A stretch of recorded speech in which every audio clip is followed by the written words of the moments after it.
The late afternoon sun was setting behind the tall pine trees as Major James Washington drove his black sedan down the quiet highway.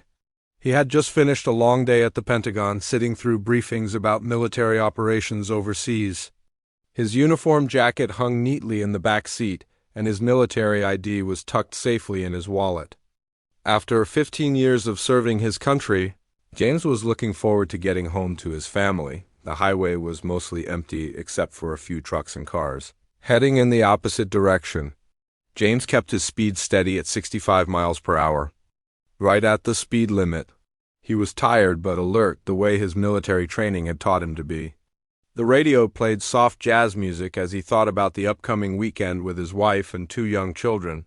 Suddenly, bright red and blue lights flashed in his rearview mirror. James looked down at his speedometer again. He wasn't speeding. He checked his seatbelt and made sure his hands were visible on the steering wheel. His military experience had taught him to stay calm in unexpected situations. James pulled over to the shoulder of the road and turned off his engine. He rolled down his window and placed both hands on the steering wheel where they could be seen clearly. The sun was getting lower, casting long shadows across the empty highway. He waited patiently as he heard footsteps approaching his car. "Officer." Derek Mills walked up to the driver's side window with heavy steps. His face was stern and unfriendly from the moment he appeared. Mills was a man in his early 40s with graying hair and cold blue eyes. He had been a police officer in this small town for over 20 years, and he carried himself with an attitude that suggested he didn't like being questioned. "License and registration," Mills demanded without any greeting or explanation for the stop. His voice was sharp and aggressive, not the professional tone most people would expect from a police officer. James remained calm and polite. "Good evening, officer. May I ask why you pulled me over?" He kept his hands visible as he spoke, making no sudden movements. Mills stepped closer to the window, his hand resting on his belt near his weapon. "I said license and registration. Don't ask me questions." His eyes narrowed as he looked at James, with obvious hostility. "Of course, sir," James replied respectfully. "I'm going to reach for my wallet now. It's in my back pocket." He moved slowly and deliberately, making sure the officer could see exactly what he was doing. This was something he had learned in the military: always communicate your intentions. Clearly to avoid misunderstandings. As James pulled out his wallet, Mills became even more aggressive. "What's taking so long? You hiding something in there?" The officer's voice grew louder and more threatening. James handed over his driver's license and military ID along with his registration. "I'm Major James Washington with the United States Army," he said calmly. "I was just coming back from meetings at the Pentagon." Mills looked at the IDs with suspicion and anger rather than respect. Most people would show some appreciation when meeting a military officer, but Mills seemed to become even more hostile. "Yeah, right," he said with a nasty laugh. "Where'd you steal these from?" James felt a chill run down his spine, but he kept his voice steady. "Sir, those are my legitimate military credentials. I've been serving in the Army for 15 years.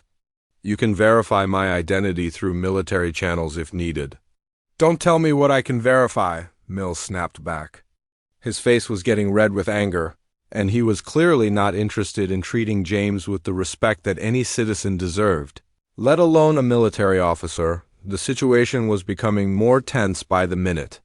James could feel his heart beating faster, but his military training kicked in.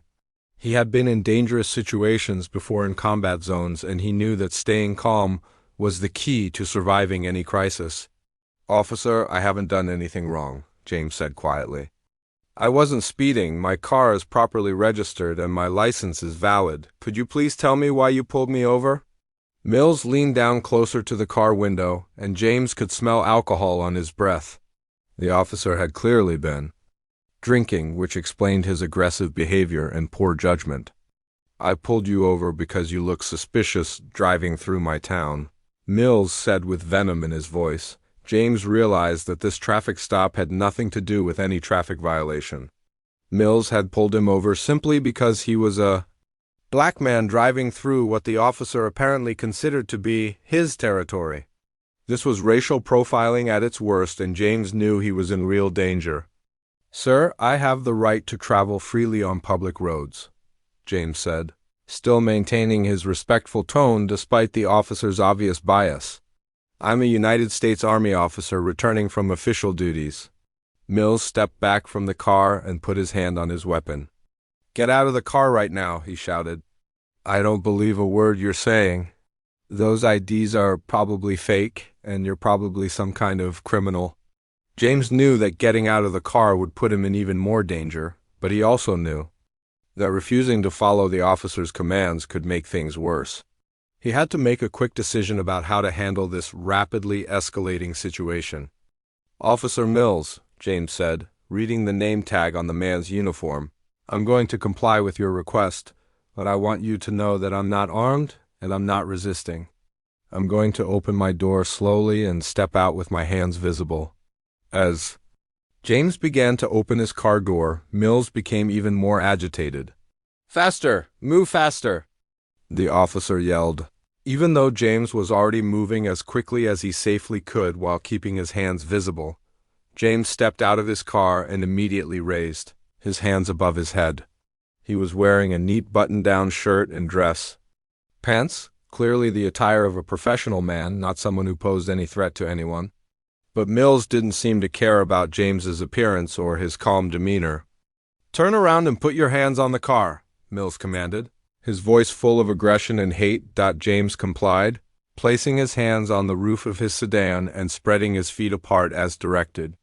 He had never been treated this way before, despite his years of honorable service to his country. The humiliation was almost as frightening as the physical danger he sensed he was in. As James stood there with his hands on his car, he could hear Mills talking into his radio, though he couldn't make out all the words. The officer seemed to be calling for backup, which could either help or hurt the situation depending on what kind of officers responded. The highway remained mostly empty as the sun continued to set.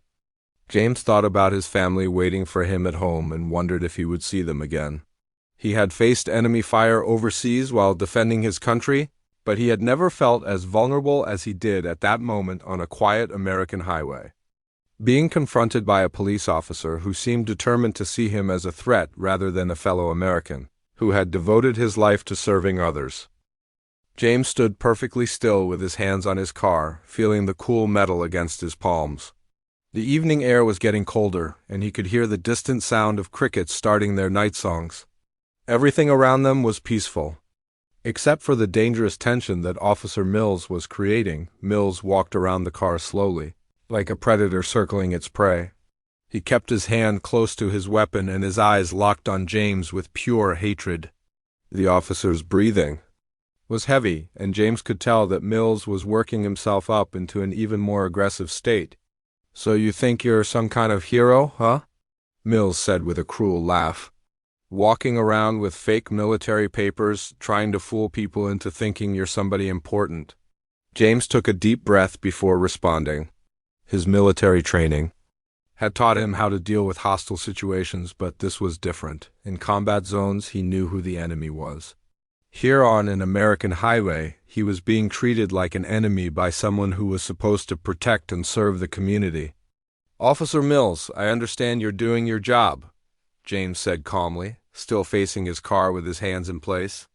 "But I'm telling you the truth. I'm a major in the United States Army. I've served 3 tours overseas defending our country. Those credentials are completely legitimate." Mills slammed his hand down on the trunk of James's car, making a loud bang that echoed across the empty highway. "Stop lying to me," he screamed. "I know your type. You people think you can just drive through my town like you own the place." The phrase, "you people," hit James like a physical blow. Now, there was no doubt about what was really happening here.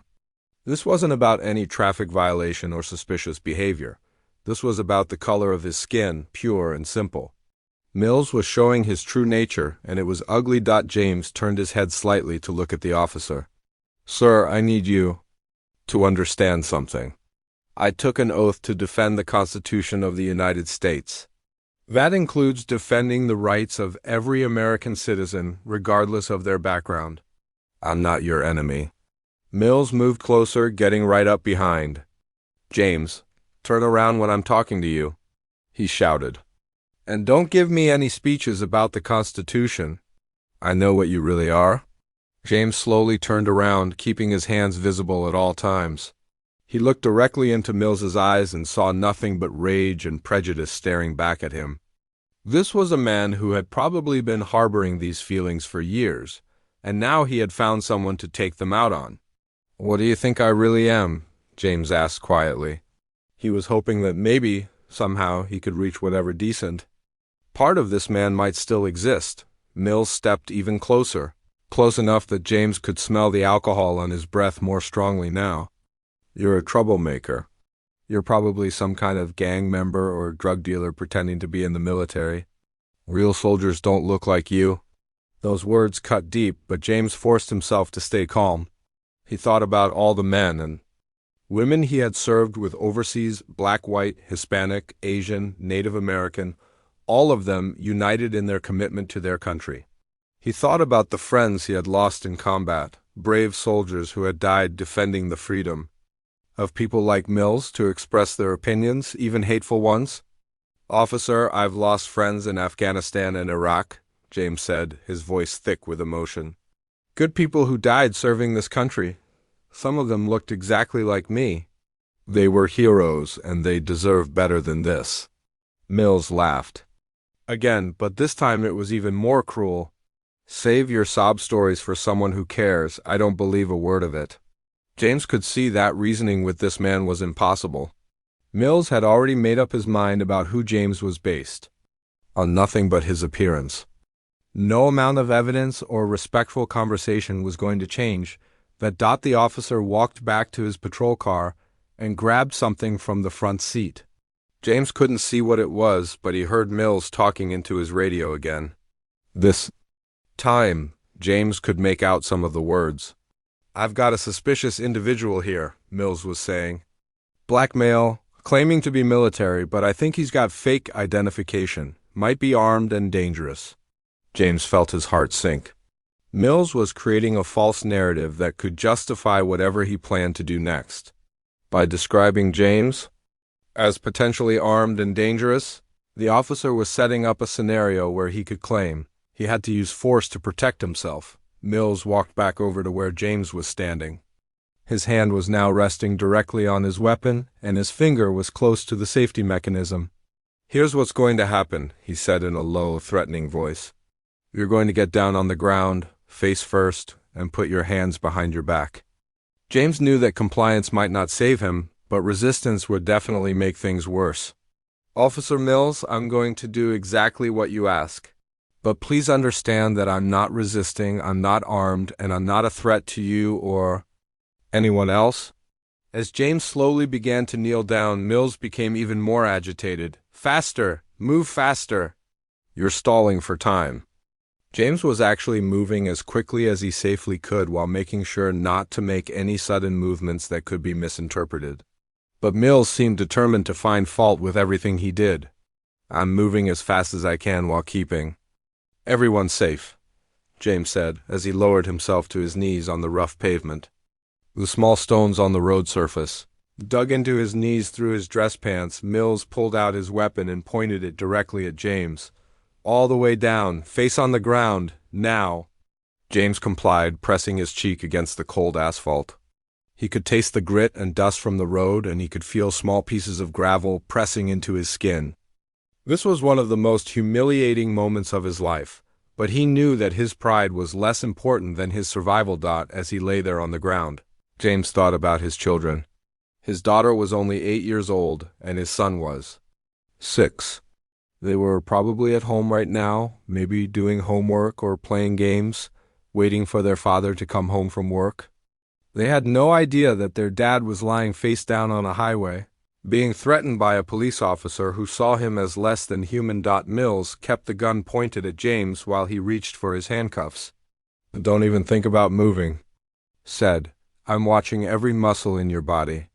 James could hear the officer's heavy breathing and could sense how worked up Mills was getting.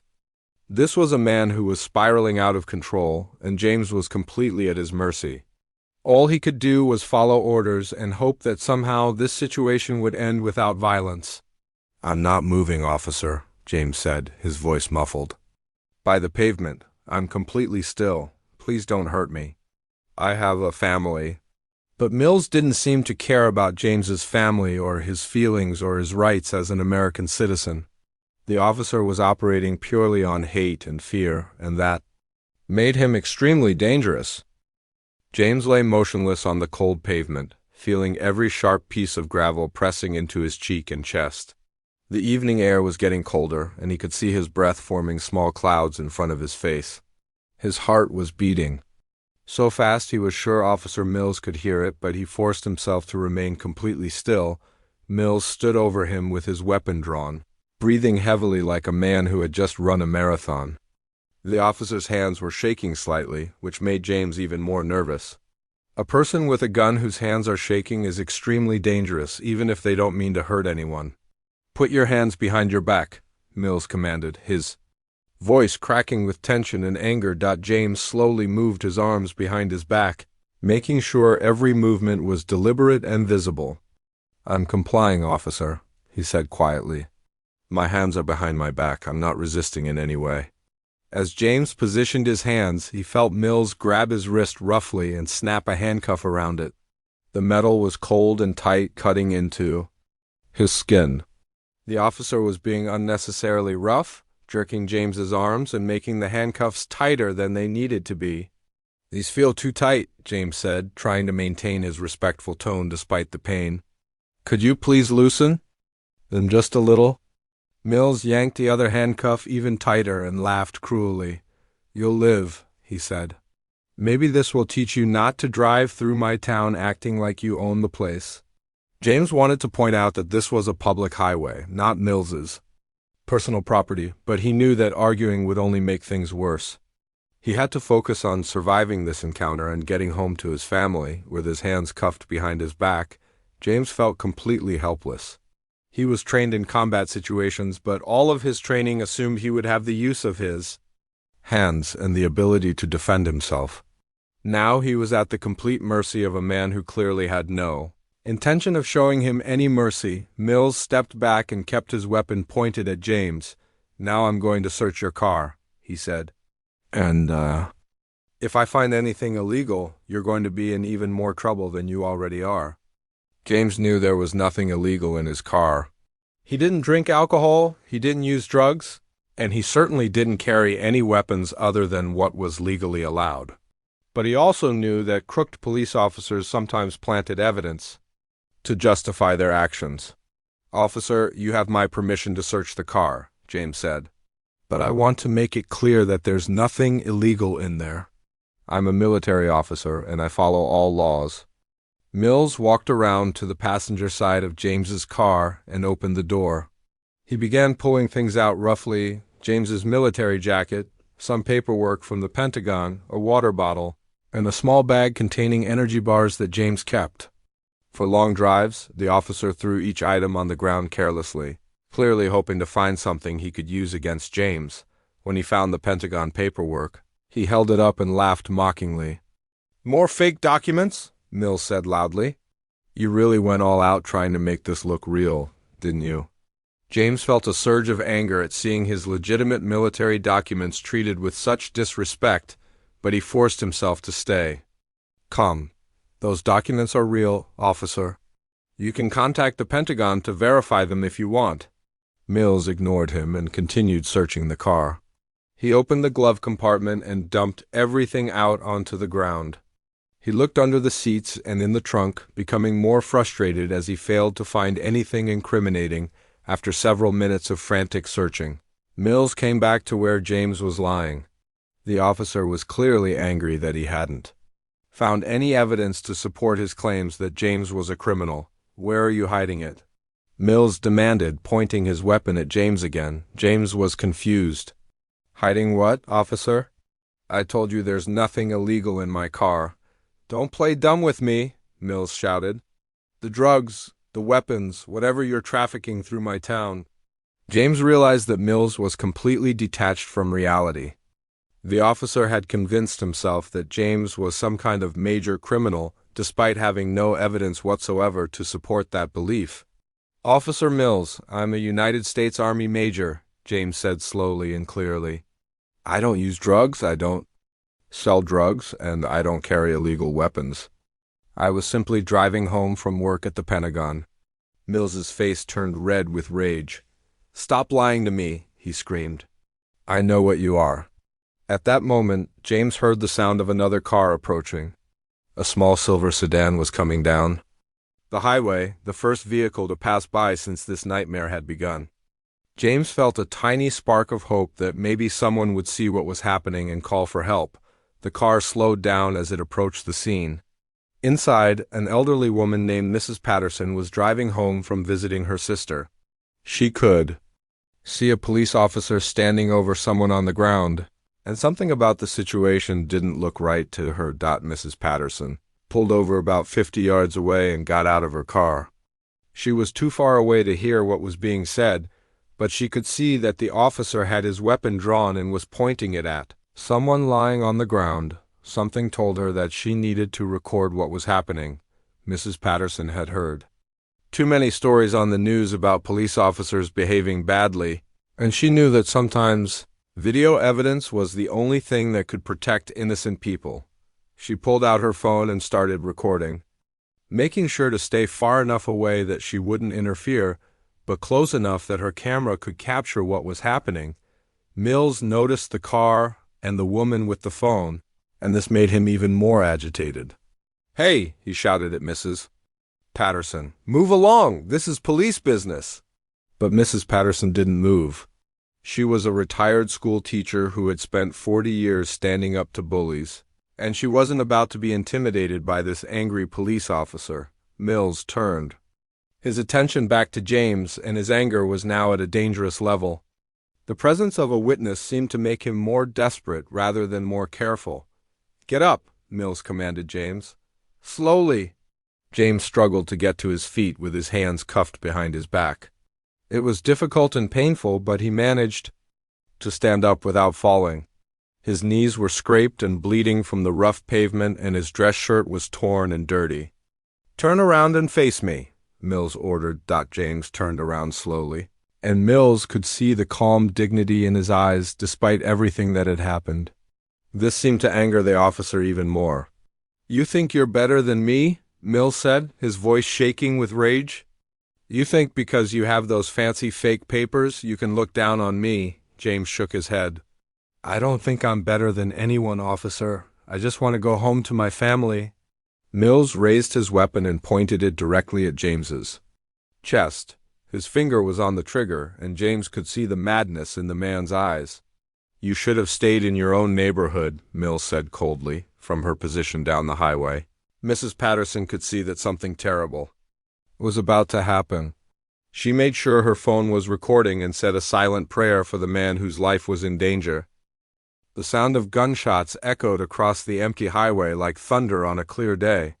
3 loud bangs that seemed to go on forever, followed by an eerie silence that was broken only by the sound of Mrs. Patterson screaming from down the road. James had hit the ground hard when Mills fired his weapon. The first shot had grazed his shoulder, spinning him around. The second shot had missed completely, hitting the pavement and sending sparks flying. The third shot had caught him in the upper arm, but thankfully it wasn't life-threatening. As James lay on the cold asphalt, his military training kicked in immediately. Even though he was wounded and handcuffed, his mind was clear and focused. He had been shot before during his service overseas, and he knew that the first few minutes after being wounded were critical for survival. Using his legs and his core strength, James managed to roll over and apply pressure to his wounded arm by pressing it against the ground. The pain was intense, but he had experienced worse in combat zones. What hurt more than the physical wounds was the knowledge that he had been shot by an American police officer on American soil while doing nothing wrong. Mills stood over him with his weapon still drawn, breathing heavily and looking around nervously. The officer's hands were shaking badly now, and sweat was pouring down his face despite the cool evening air. "You shouldn't have reached for a weapon," Mills shouted. even though James's hands had been cuffed behind his back the entire time. I had to defend myself. James tried to speak, but his voice came out as a whisper. I didn't reach for anything. My hands were cuffed. Mrs. Patterson was still recording everything on her phone from her position down the highway. Her hands were shaking, but she kept the camera steady and made sure to capture Mills's behavior after the shooting. She could see that the officer was trying to create a story that didn't match what had actually happened. Mills walked back to his patrol car and grabbed his radio. Shots fired, he said into the device. I've got an armed suspect. Down, I need backup and an ambulance immediately. Even in his wounded state, James was amazed at how quickly Mills was lying about what had occurred. The officer was already setting up a false narrative that would make James look like the aggressor and Mills look like the victim. Within minutes, James could hear the sound of sirens approaching from multiple directions. The local police department was sending everything they had to the scene. Red and blue lights began flashing through the darkness as patrol cars arrived one after another. The first officer to arrive was Sergeant Thompson, a 20-year veteran of the force who had worked with Mills for most of that time. Thompson was a large man with gray hair and a permanent scowl on his face. He had a reputation for backing up his fellow officers no matter what the circumstances were. Thompson got out of his patrol car and walked quickly over to where Mills was standing. He barely glanced at James, who was still lying on the ground, bleeding and in obvious need of medical attention. What happened here, Derek? Thompson asked Mills in a quiet voice. Mills had his story ready. I pulled over the suspect for suspicious behavior. When I tried to search him, he became aggressive and reached for something in his waistband. I thought it was a weapon, so I had to defend myself. James tried to speak up from where he was. Lying, that's not what happened, he said weakly. I was handcuffed. I couldn't reach for anything. Thompson looked down at James with disgust. Nobody asked you to speak, he said harshly. You'll get your chance to talk later. More officers arrived, and they immediately began working together to support Mills's version of events. It was clear that they had done this kind of thing before. They formed a tight circle around Mills and began discussing how to handle the situation. Officer Rodriguez, a newer member of the force, walked over to James to check on his condition. Rodriguez was different from the others. He had joined the police department because he genuinely wanted to help people, and he was uncomfortable with what he was seeing. This man needs medical attention, Rodriguez said to the other officers. He's losing blood. Thompson waved him away dismissively. The ambulance is coming. He'll be fine until then. Rodriguez knelt down next to James and tried to help stop the bleeding. What's your name, sir? He asked quietly. Major James Washington, United States Army, James replied, his voice getting stronger as the shock began to wear off. Rodriguez's eyes widened when he heard James's rank and service branch. The young officer had served in the military himself before joining the police force, and he knew that military officers don't typically get involved in criminal activities. Did you really reach for a weapon? Rodriguez asked in a whisper. James shook his head weakly. I was handcuffed the entire time. I couldn't reach for anything even if I wanted to. There's a woman down the road who recorded everything on her phone. Rodriguez looked down the highway and could see Mrs. Patterson still standing by her car. He realized that there might be video evidence that contradicted the story his fellow officers were constructing. Meanwhile, Thompson and the other officers were working on their plan. They had already decided to confiscate the dashcam footage from Mills's patrol car. They would claim that the camera malfunctioned during the incident, which was a convenient excuse they had used before. We need to get that woman's phone, Thompson said quietly to Mills. She might have recorded something. Mills nodded and started walking toward Mrs. Patterson's car. The elderly woman saw him coming and quickly got back into her vehicle, locking the doors. She had already uploaded the video to a cloud storage service, but the officers didn't know that. Mills knocked on Mrs. Patterson's window aggressively. Ma'am, I need you to give me your phone, he said. This is an active crime scene, and any recordings could interfere with our investigation. Mrs. Patterson rolled down her window just a crack. I don't think I have to give you my phone, officer. she said bravely. I was just recording what I saw to make sure everyone stays safe. Mills's face turned red with anger again. You need to hand over that phone right now, or I'll arrest you for interfering with a police investigation. But Mrs. Patterson was smarter than Mills gave her credit for. I already sent the video to my son, she lied smoothly. He's a lawyer, and he told me to keep recording until more help arrives. Mills didn't know what to do. He couldn't arrest an elderly woman for recording a police incident without making the situation even worse for himself. He walked back to the other officers to figure out their next move. What none of the local police officers knew was that James's emergency situation had already triggered several automatic systems. His military ID contained a GPS tracker that monitored the location of high-ranking personnel. When the tracker detected that James had been stationary for an extended period and then detected the sounds of gunshots, it automatically sent an alert to military police headquarters. Additionally, James's emergency call for backup had been routed through military channels due to his security clearance level. The Army Criminal Investigation Command had been notified within minutes of the shooting, and they were already preparing to deploy a team to the scene. The ambulance finally arrived, and the paramedics rushed to treat James's wounds. They were professional and efficient, quickly determining that while his injuries were serious, they weren't life-threatening if treated properly. As they loaded James into the ambulance, Rodriguez managed to whisper something important to him. Sir, there's video evidence. Don't let them convince you that there isn't. James nodded weakly, understanding that at least one person at the scene was willing to tell the truth about what had happened. As the ambulance drove away with its sirens, wailing, James thought about his family and wondered if he would ever get justice for what had been done to him. 200 miles away at the Pentagon, a red light began flashing on a computer screen in the Army Criminal Investigation Command Center. The night shift supervisor, Colonel Rebecca Hayes, looked up from her paperwork when she heard the urgent beeping sound coming from the monitoring station. Colonel Hayes had been in the military for 25 years, and she had never seen this particular alert before. The screen showed that Major James Washington's emergency beacon had been activated, followed by GPS coordinates and the automatic detection of gunshot sounds in his vicinity. Sergeant Miller, come look at this, Colonel Hayes called to her assistant. We've got a code red alert on one of our officers. Sergeant Miller rushed over to the computer and began pulling up James's military record. What he saw made his blood run cold. Major Washington wasn't just any officer. He was a decorated combat veteran with top-secret security clearance who had just finished attending classified briefings at the Pentagon that very day. Ma'am, this officer was in meetings here until 4 p.m. today, Sergeant Miller reported. He's got 15 years of service, 3 combat tours, and a spotless record. The system shows gunshots detected at his location 17 minutes ago. Colonel Hayes felt her heart racing.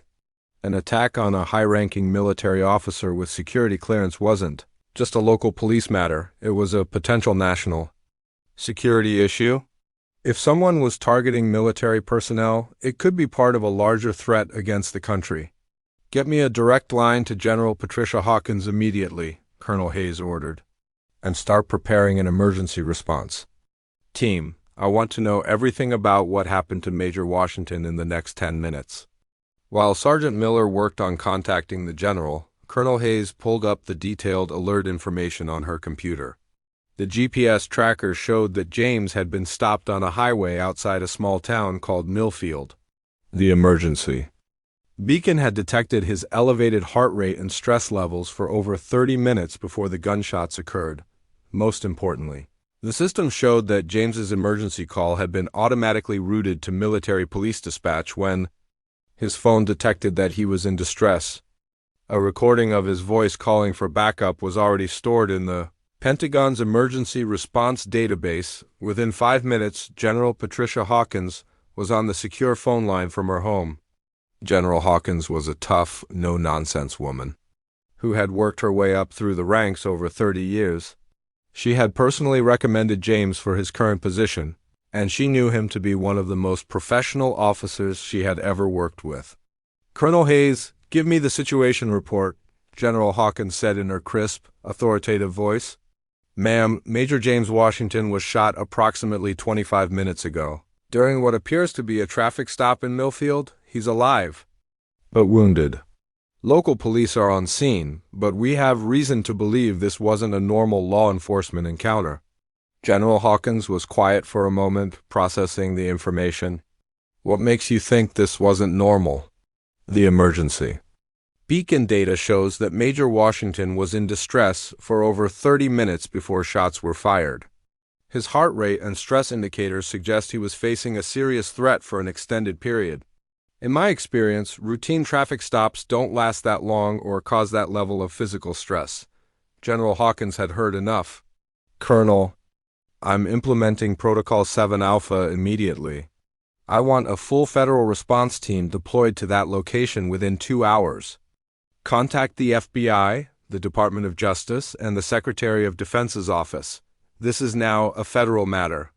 Protocol 7 Alpha was a rarely used emergency response procedure that was activated when military personnel faced serious threats while on American soil. It allowed the Pentagon to coordinate with federal law enforcement agencies to protect service members and investigate attacks against them. Within minutes of General Hawkins's order, phones were ringing in offices across Washington, D.C. FBI agent Carol Stevens was at home having dinner with her family when her secure phone buzzed with an urgent message. Agent Stevens specialized in civil rights violations and had handled dozens of cases involving police misconduct. The message on her phone was brief but alarming. Military officers shot by local police. Federal response required. Report to staging area immediately. Agent Stevens kissed her husband and children goodbye, knowing that she might not see them for several days. Cases involving police shootings of military personnel were extremely rare and always complicated. She grabbed her go-bag and headed for the FBI field office. At the same time, Department of Justice Attorney Michael Chun was being briefed by his supervisor about the developing situation. Chun had prosecuted several high-profile civil rights cases and was known for his thorough, methodical approach to building federal cases against corrupt police officers. Michael, this case has the potential to be very sensitive, his supervisor explained over the phone. We're dealing with a decorated military officer who was apparently shot without justification. The Pentagon is treating this as a potential attack on military personnel. Chun understood the implications immediately. If local police had indeed shot an innocent military officer, it could damage the relationship between civilian law enforcement and the military. It could also raise questions about the safety of service members when they were off base and interacting with local authorities. I'll review all the evidence as soon as the response team gathers it, Chun told his supervisor. We need to make sure we get this right. Back at the Pentagon, Colonel Hayes was coordinating with multiple agencies to ensure a swift and thorough response. She had contacted the military hospital where James was being treated and confirmed that his injuries, while serious, were not life-threatening. More importantly, she had spoken with the attending physician who reported that James was conscious and coherent. According to the doctor, James was insisting that he had been shot without provocation while his hands were handcuffed behind his back. Colonel, we've also got a potential witness, Sergeant Miller reported. Local emergency services logged a call from a civilian who reported seeing the shooting. A woman named Mrs. Eleanor Patterson called 911 and told the dispatcher that she saw a police officer shoot an unarmed man who was lying on the ground. Colonel Hayes felt a surge of hope. Witness testimony would be crucial if this case went to trial. Make sure someone contacts Mrs. Patterson immediately. We need to secure her testimony and any evidence she might have. General Hawkins called the Secretary of Defense personally to brief him on the situation. Secretary Robert Taylor had served in the military himself before entering politics, and he took threats against service members very seriously. General, I want you to treat this as a top priority, Secretary Taylor said. Major Washington served his country honorably for 15 years. If he was targeted because of his race or his military service, we need to send a clear message that attacks on our personnel will not be tolerated. The Secretary of Defense understood that this case was about more than just one incident.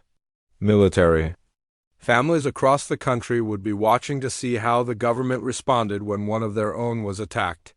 Service members needed to know that their government would protect them, even from corrupt local officials. Within 2 hours of the shooting, a convoy of black SUVs was heading toward Millfield. The vehicles carried FBI agents, Department of Justice investigators, and military police officers. They had emergency authority to take over the investigation from local police, and to make arrests if necessary. Colonel Hayes remained at the Pentagon, coordinating the response and making sure that James's family was notified about what had happened. She personally called James's wife to explain the situation and to assure her that the military was taking care of everything. "Mrs. Washington, your husband is a hero who has served his country with honor," Colonel Hayes told her. "We're going to make sure he gets the justice he deserves." As the federal response team raced through the night toward Millfield, none of them knew that the local police were still trying to cover up what had really happened. The collision between federal authority and local corruption was about to create a confrontation that would change everything. The convoy of black federal vehicles pulled into Millfield just before midnight, their headlights cutting through the darkness of the small town's empty streets. FBI agent Carol Stevens sat in the lead vehicle, reviewing the case files that had been sent to her phone during the 2-hour drive from Washington. What she was reading made her stomach turn. Major James Washington had an exemplary military record: Purple Heart, Bronze Star, commendations for bravery under fire. He had risked his life for his country multiple times, only to be shot by a police officer on a quiet American highway while doing absolutely nothing wrong. Agent Stevens had seen plenty of police misconduct cases during her 15-year career, but something about this one felt different. The automatic alert systems from the Pentagon, the witness testimony, and the victim's stellar military record all pointed to a case that would have national implications. The federal team's first stop was the Millfield Police Department, a small brick building that looked more like a library than a law enforcement facility. Chief of Police William Bradford was waiting for them in the parking lot along with several of his officers. Bradford was a heavy-set man in his 60s, who had run the department like his personal kingdom for over 20 years. Agent Stevens got out of her vehicle and walked directly to Chief Bradford. She was a tall, confident woman who had learned long ago not to be intimidated by local officials who thought they could control federal investigations. "Chief Bradford, I'm FBI Agent Stevens. We're here to take over the investigation into the shooting of Major James Washington. I need to see all evidence related to this case immediately." Chief Bradford's face was already red with anger and embarrassment. Having federal agents show up in his town was the last thing he wanted, especially when his department was trying to protect one of their own officers. "Agent Stevens, this is a local matter," Bradford said, trying to sound authoritative. "We have everything under control here." Officer Mills acted in self-defense when the suspect reached for a weapon. Agent Stevens pulled out her phone and showed Bradford the federal authorization documents. "Chief, this stopped being a local matter the moment you shot a decorated Army officer. We have jurisdiction now, and I need to see that evidence." Bradford reluctantly led the federal team into the police station. The building was old and cramped, with outdated equipment and a musty smell that suggested it hadn't been properly maintained in years. Agent Stevens immediately noticed that several officers were rushing around, apparently trying to organize paperwork and evidence. "I need to see the dashcam footage from Officer Mills's patrol car," Agent Stevens said firmly. Bradford exchanged nervous glances with Sergeant Thompson, who had been at the scene of the shooting. "I'm afraid the camera malfunctioned during the incident," Bradford lied smoothly. "We don't have any footage." Agent Stevens had heard this excuse dozens of times before. Conveniently malfunctioning cameras were a common way for corrupt police departments to hide evidence of misconduct. "That's interesting," she said, pulling out a tablet computer. "Because our technical analysis team accessed your department's digital records remotely about an hour ago. We can see that Officer Mills's dashcam was functioning normally until approximately 8:47 p.m., when someone manually turned it off." The color drained from Bradford's face. He hadn't realized that federal investigators could access their digital systems remotely. The FBI's technical capabilities were far beyond anything his small-town department had ever dealt with. Department of Justice Attorney Michael Chun stepped forward with a legal document. Chief Bradford, we have a federal warrant to seize all evidence related to this case. That includes the dashcam footage, all radio communications, and any written reports. While Chen was dealing with the local officials, Agent Stevens and her team began their own investigation. They drove to the scene of the shooting, where crime scene tape was still marking off the area. Even in the darkness, Stevens could see that the local police had done a sloppy job of preserving evidence. Agent Stevens's partner, Agent David Torres, was a former Marine who specialized in analyzing shooting scenes.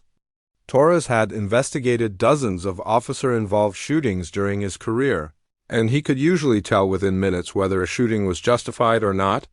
"Carol, look at this," Torres said, shining his flashlight on the pavement. "There are 3 separate impact marks where the bullets hit. Based on the angles and the distance, the shooter was standing over someone who was lying on the ground." Agent Stevens knelt down to examine the evidence more closely. "So Major Washington wasn't standing and threatening the officer when he was shot?" "Definitely not," Torres replied. "These impact patterns show that the victim was on the ground, probably face down, when the shots were fired. There's no way. This was self-defense." The federal team spent hours at the crime scene, photographing everything and collecting evidence that the local police had either missed or deliberately ignored.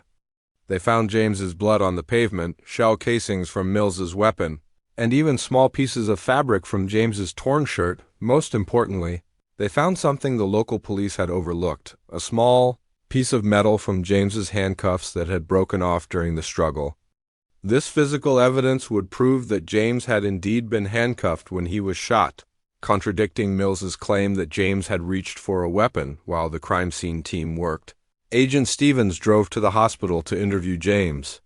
Personally, she found him awake and alert despite his injuries, with his wife sitting beside his bed holding his hand. James's wife, Linda, was a strong woman who had endured 3 deployments while her husband served overseas.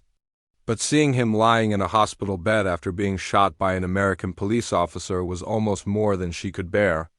"Agent Stevens, thank you for coming," James said weakly. "I wasn't sure anyone would believe my side of the story." "Agent." Stevens sat down beside the hospital bed and pulled out her recording device. "Major Washington, I need you to tell me exactly what happened, in your own words. Don't leave out any details, no matter how small they might seem." James spent the next hour recounting every moment of his encounter with Officer Mills. He described the officer's racist comments, his aggressive behavior, and the way he had fabricated a story about James reaching for a weapon. "Agent Stevens, I've been in combat zones where enemy soldiers were shooting at me," James said, his voice growing stronger as he spoke. "But I've never been as scared as I was on that highway tonight. At least in Afghanistan I knew who the enemy was." Linda Washington squeezed her husband's hand and looked directly at Agent Stevens.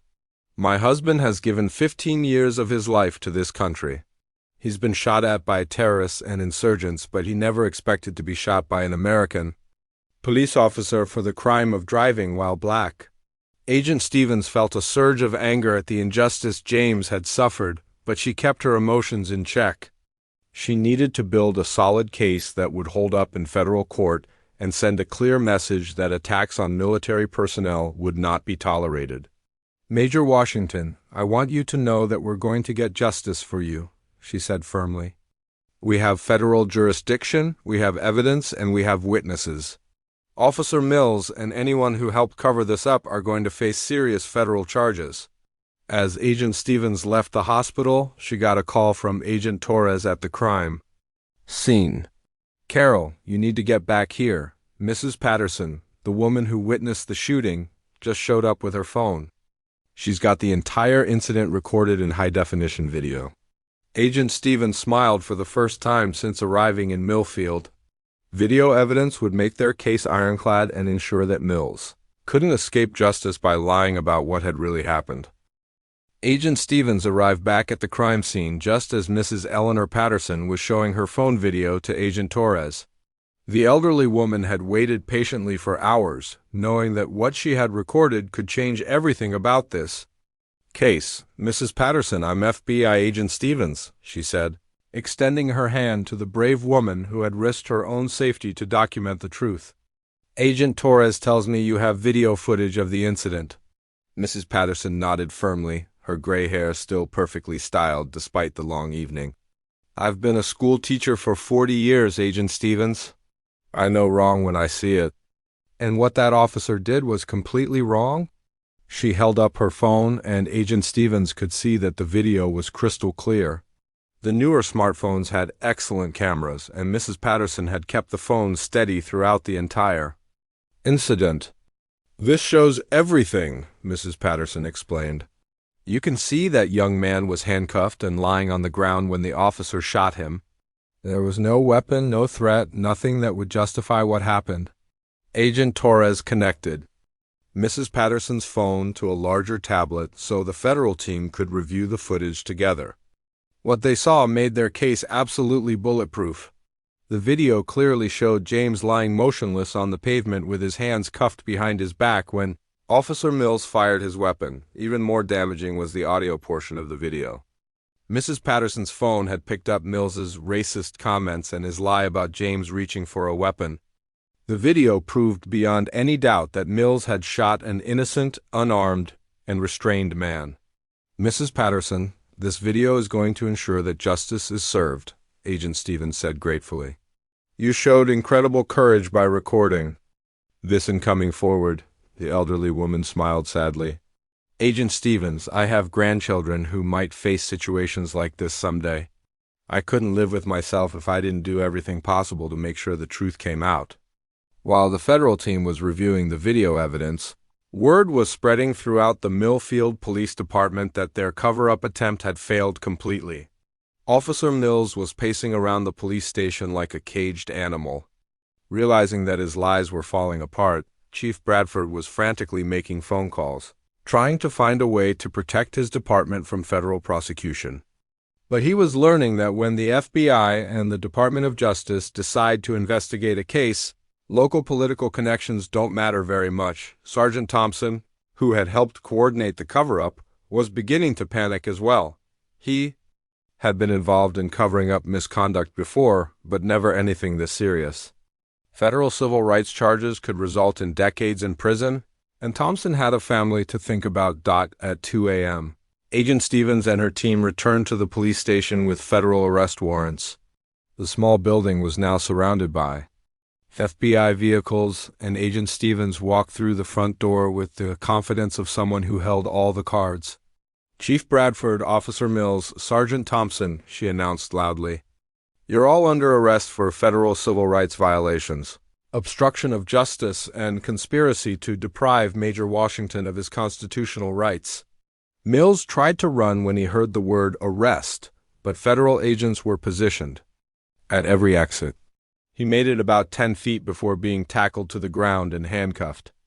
The same handcuffs he had used to restrain James were now being used on him. "This is ridiculous," Mills shouted as agents read him his rights. "I was defending myself." He reached for a weapon. Agent Stevens looked down at Mills with disgust. "Officer Mills, we have video evidence that proves you're lying. Major Washington was handcuffed and on the ground when you shot him. You're going to federal prison for a very long time." Chief Bradford tried to maintain his dignity as he was arrested, but his hands were shaking and his face was pale with fear. 20 years of running his department like a personal kingdom were coming to an end in the most humiliating way possible. "Sergeant." Thompson broke down completely when the federal agents put handcuffs on him. "I didn't shoot anyone," he cried. "I was just following orders." "You helped cover up the attempted murder of a decorated military officer," Agent Torres told him sternly.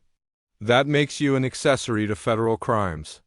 As the 3 corrupt officers were led away in handcuffs, the other members of the Millfield Police Department watched in shock. Some of them had suspected that Mills was capable of violence, but they had never imagined it would lead to federal arrests and national attention. Officer Rodriguez, who had tried to help James at the scene, approached Agent Stevens. "Ma'am, I want to cooperate fully with your investigation," he said quietly. "What happened tonight was wrong, and I want to make sure it never happens again." Agent Stevens looked at the young officer with respect. "Officer Rodriguez will need your testimony about what you witnessed. Your willingness to tell the truth shows real courage." By dawn, news of the federal arrests had spread throughout the region. Local television stations began arriving in Millfield to cover the story, and national news networks weren't far behind. The shooting of a decorated Army officer by a racist police officer was exactly the kind of story that captured nationwide attention. James's story began trending on social media as people shared Mrs. Patterson's video and expressed outrage at what had happened. Veterans organizations issued statements supporting James and demanding justice. Military families across the country were horrified that one of their own had been attacked while simply driving home from work. In Washington, General Patricia Hawkins held a press conference at the Pentagon to address the situation. She stood behind a podium wearing her dress uniform, her chest covered with ribbons and medals earned during 3 decades of military service. "Major James Washington is a hero who has served his country with distinction for 15 years, General Hawkins said, her voice strong and clear. He survived 3 combat tours overseas only to be shot by a police officer on American soil while committing no crime whatsoever. The general's words carried weight throughout the military community and beyond. When a 3-star general publicly defends a subordinate officer, it sends a clear message that the entire military establishment is watching. The United States military will not tolerate attacks on our personnel, General Hawkins continued. We have full confidence in the federal investigation, and we expect that all responsible parties will be prosecuted to the fullest extent of the law. Back in Millfield, the federal investigation was expanding rapidly. Agent Stevens and her team discovered that Officer Mills had a long history of complaints for excessive force and racist behavior. The complaints had been buried by Chief Bradford and never properly investigated. They also found that several other officers in the department had been involved in covering up misconduct over the years. What had started as an investigation into one shooting was becoming an examination of systemic corruption throughout the entire police force, Department of Justice. Attorney Michael Chung was building a case that would reform the entire department and ensure that nothing like this could happen again. Federal oversight would be imposed on the Millfield Police Department, with monitors ensuring that officers followed proper procedures and respected citizens' rights. As news of the federal charges spread, protest organizers began planning demonstrations in support of James and against police brutality. The case was becoming a symbol of both the problem of racist policing and the power of federal intervention to seek justice when local systems fail. James, recovering in his hospital bed, watched the news coverage with a mixture of satisfaction and sadness. He was glad that justice was being served, but he was also heartbroken that it had taken such a traumatic experience to expose the corruption in his own community. 6 months after that terrible night on the highway, James Washington stood in a federal courthouse wearing his full-dress military uniform. The courtroom was packed with supporters, including fellow veterans, civil rights activists, and members of his family who had traveled from across the country to witness this moment. Officer Derek Mills sat at the defendant's table, looking nothing like the aggressive, confident man who had terrorized James on that dark highway. The months in federal custody awaiting trial had taken their toll. Mills appeared smaller somehow, his face pale and drawn from the stress of knowing that his life as he knew it was over. The federal prosecutor, Department of Justice Attorney Michael Chun, stood before the jury to deliver his closing arguments. Chun had spent months building an airtight case, and he was confident that justice would finally be served. "Ladies and gentlemen of the jury," Chun began, his voice clear and strong, "the evidence in this case is overwhelming. Major James Washington, a decorated Army officer who risked his life for our country, was shot while handcuffed and lying defenseless on the ground. This wasn't self-defense. This was attempted murder motivated by racial hatred." Chun walked over to a large screen and played Mrs. Patterson's video one more time. Even after seeing it dozens of times during the trial, the footage still had the power to shock everyone in the courtroom. The video clearly showed Mills shooting an unarmed, restrained man who posed no threat whatsoever. Derek Mills had 37 complaints filed against him during his career for excessive force and racist behavior, Chun continued. His own police department covered up his misconduct for years, allowing him to continue terrorizing innocent citizens. Major Washington almost paid the ultimate price for this systemic failure. Mills's defense attorney had tried everything possible to justify his client's actions, but the evidence was simply too strong. The video, the crime scene analysis, the witness testimony, and James's own powerful account of what happened had destroyed every lie Mills had told when the jury returned. After just 2 hours of deliberation, everyone in the courtroom knew what their verdict would be. The jury foreman stood up and looked directly at Mills as he read the decision. On the charge of deprivation of rights under color of law, we find the defendant guilty. On the charge of attempted murder, we find the defendant guilty. On the charge of filing a false police report, we find the defendant guilty. Mills's head dropped into his hands as the reality of his situation hit him. He would be spending the next 25 years in federal prison, and his police career was obviously over forever. Judge Margaret Foster, a respected federal judge with 30 years of experience, looked down at Mills with obvious disgust before pronouncing his sentence. Mr. Mills, you took an oath to protect and serve the community. Instead, you used your position of authority to terrorize an innocent man because of his race. Your actions were not only criminal, they were a betrayal of everything law enforcement should represent. The judge's voice grew stronger as she continued. Major Washington served his country honorably in dangerous combat zones, only to be shot by a police officer on a peaceful American highway. This court sentences you to 25 years in federal prison without the possibility of parole. James felt a tremendous sense of relief wash over him as he heard the sentence. For months, he had wondered whether he would ever see justice for what had been done to him. Now, finally, the man who had tried to kill him would pay the price for his crimes, but Mills wasn't the only person who faced consequences for that night.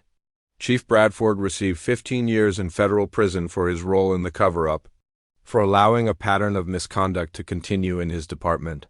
Sergeant Thompson, who had helped coordinate the lies and intimidate witnesses, was sentenced to 10 years. The federal investigation had revealed that the Millfield Police Department was thoroughly corrupt from top to bottom. 5 other officers were fired for their roles in various cover-ups over the years. The entire department was placed under federal oversight, with monitors ensuring that new policies were followed and citizens' rights were respected. Officer Rodriguez, who had shown courage by trying to help James and later testifying truthfully about what he witnessed, was promoted to sergeant and became part of the reform effort. His integrity during the crisis had earned him the respect of both his community and federal investigators. Mrs. Patterson became a local hero for her courage in recording the incident and coming forward with the evidence. She received awards from civil rights organizations and veterans groups for her bravery. More importantly, her actions had helped ensure that a dangerous criminal was taken off the streets. I just did what any decent person should do, Mrs. Patterson said during one of many interviews she gave after the trial. When you see something wrong happening, you can't just look the away. You have to stand up and do something about it. The case had national implications that extended far beyond the small town of Millfield. James was invited to testify before Congress about the need for better oversight of local police departments and stronger protections for military personnel. Sitting in the witness chair in the ornate congressional hearing room, James spoke with the same calm dignity he had shown throughout his ordeal. Honorable members of Congress, I joined the military to defend the Constitution and protect the rights of all Americans. No service member should have to fear for their life during a routine interaction with local police. James's testimony helped inspire new federal legislation that created stronger protections for military personnel and minorities who faced discrimination from local law enforcement. The bill, known as the Military Personnel Protection Act, established clear protocols for investigating incidents involving service members, and gave federal authorities faster access to intervene when needed. General Patricia Hawkins personally recommended James for promotion to lieutenant colonel, recognizing not only his military service but also his courage in seeking justice after the shooting. The promotion ceremony was held at the Pentagon, with dozens of fellow officers and federal officials in attendance. Lieutenant Colonel Washington represents the very best of our military, General Hawkins said during the ceremony. He showed the same courage on that highway that he demonstrated in combat zones overseas. His determination to seek justice has made our entire country safer. James's family was finally able to heal from the trauma of that terrible night. His wife Linda had suffered from anxiety and depression after nearly losing her husband, but seeing justice served had helped her begin to recover. Their children, who had been confused and frightened by what happened to their father, were now proud to see him recognized as a hero. The changes in Millfield were dramatic and permanent. The new police chief, brought in from outside the community, implemented comprehensive training programs on civil rights and de-escalation techniques. Every officer was required to undergo background checks and psychological evaluations. Body cameras became mandatory for all interactions with the public. Most importantly, the federal oversight meant that any complaints about officer misconduct would be thoroughly investigated by independent authorities. The days of police officers protecting each other while terrorizing innocent citizens were over in Millfield. James returned to active duty stronger than ever, knowing that his experience had helped create positive change that would protect others in the future. He continued to serve his country with distinction, but he also became an advocate for justice and civil rights. The case became a powerful example of how federal intervention can provide accountability when local systems fail. It showed that no one, regardless of their position or uniform, is above the law when they violate the constitutional rights of American citizens. Years later, when people asked James about that night on the highway, he would say that while it was the most frightening experience of his life, it also proved that justice is still possible in America when good people are willing to stand up for what's right.